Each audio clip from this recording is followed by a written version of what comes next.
You know, you could never accuse Obsidian of not putting the effort in. Sure, they have a fairly consistent track record of piggybacking other developers' IPs, but they also have a fairly solid penchant for improving certain aspects of those IPs, Fallout New Vegas for example, and when they do new things that don't necessarily feel fresh, like say the Outer Worlds, they usually come off as a knowing homage rather than any kind of shameless rip-off. With Avowed, they've kind of combined all of their usual powers into one. It's set in the world of the Pathfinder games for a start, so Obsidian have a universe's worth of established lore to work with, and while the plot and mechanics are technically theirs, it borrows heavily from both Dragon Age and the Elder Scrolls, and I do mean heavily. This isn't just borrowing your neighbour's hedge trimmer, this is living in their house without them knowing for several weeks and eating all the cream eggs while they're at work.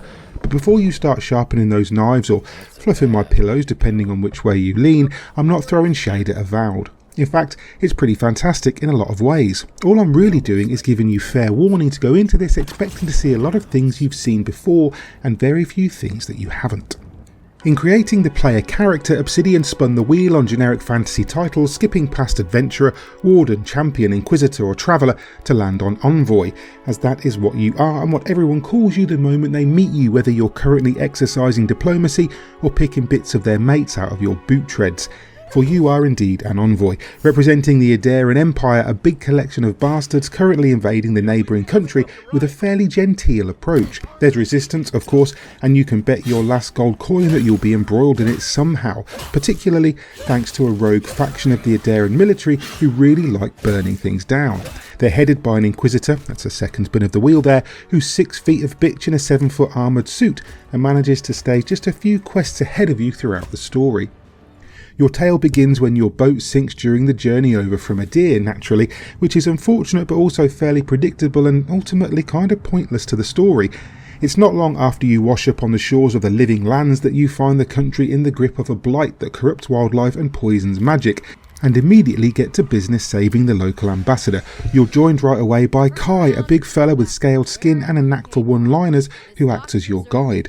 What follows is the Outer Worlds by way of Skyrim, with a setup that will be familiar to anyone who's played either game or any of the Fallouts since 3. But your character is also a godlike, which in the world of Avowed is an individual marked by one of the myriad gods to be an avatar of their powers.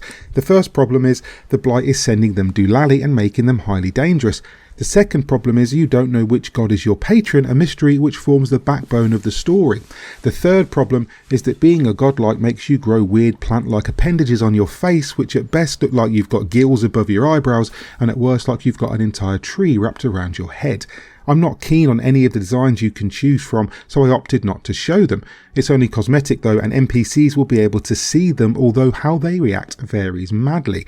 Some look at you like you're growing a second head, others like they'd really like to put you in a tank and prod you to see what happens, while others simply couldn't give 2 nuggets of shit. Avowed is a game of choices though, at least on the surface. Things you say and do carry weight, albeit not as much as you might believe.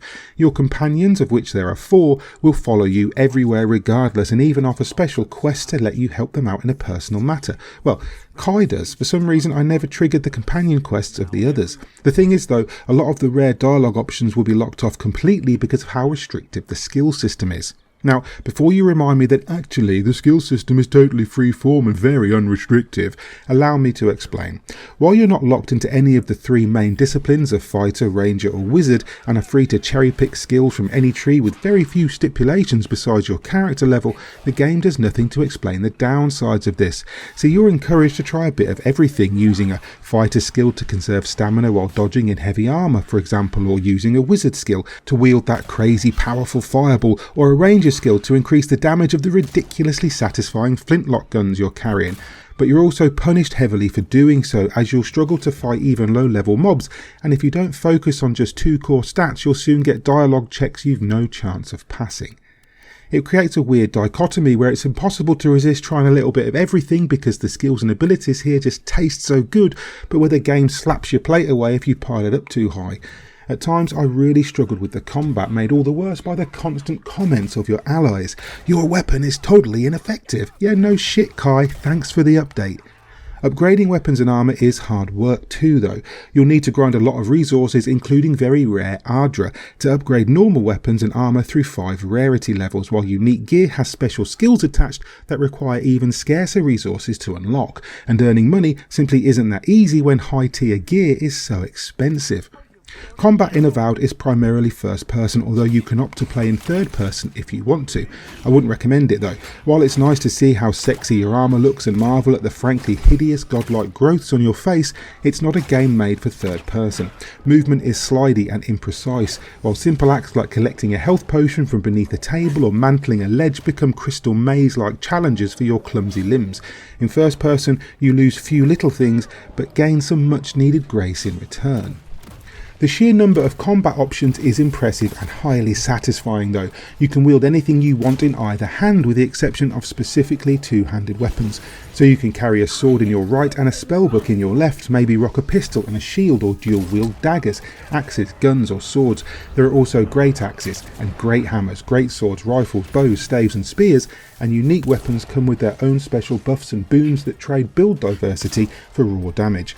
Combined with a staggering number of spellbook cantrips and abilities unlocked on the various trees, the options are dizzying. Different spellbooks have different specialties such as poison, fire, ice or electricity, and you've also got multiple grenades and godlike powers unlocked through story progress. Exploring Avowed is a joy. Fast travel is unlocked early and is pretty forgiving, while regular autosaves ensure you rarely lose progress if you wander into a nest of giant spiders 3 levels too early.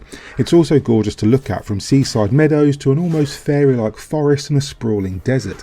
My only complaint is that the world map isn't fully explored, and there are areas on it that were either cut out or will be added later as DLC. There's a lot of verticality, tons of ruins to explore, caves and dungeons and monster dens, and if it looks like you'd hide a treasure chest in it, someone has. Exploration is incredibly worthwhile and rewarding, and the world is just stunning sometimes, which of course leads to a fair amount of jank. Besides the aforementioned ice skating combat in third person, there's also a good deal of clipping into rocks and walls, unresponsive enemies, bizarre physics and some good old fashioned frame rate tanking. I was booted clean back to desktop more than once and encountered a regular bug that stalled progress terminally while downloading shaders. Running on a 4070 RTX, I was able to play at 4K with the ray tracing on and few direct performance issues, but there's some built-in jank regardless. Yet despite these issues, Avowed kept me hooked throughout. It's a beautiful, incredibly charming game that does its best to fill a gap where the Elder Scrolls 6 should be, even if it's not quite vast enough to match Skyrim's scope and scale. Great voice acting, likeable characters, an interesting world, and really enjoyable combat and character progression add up to deliver a superb RPG experience, only held back by a few niggling shortcomings. And for that reason, I'm going to score it an 8.5 out of 10.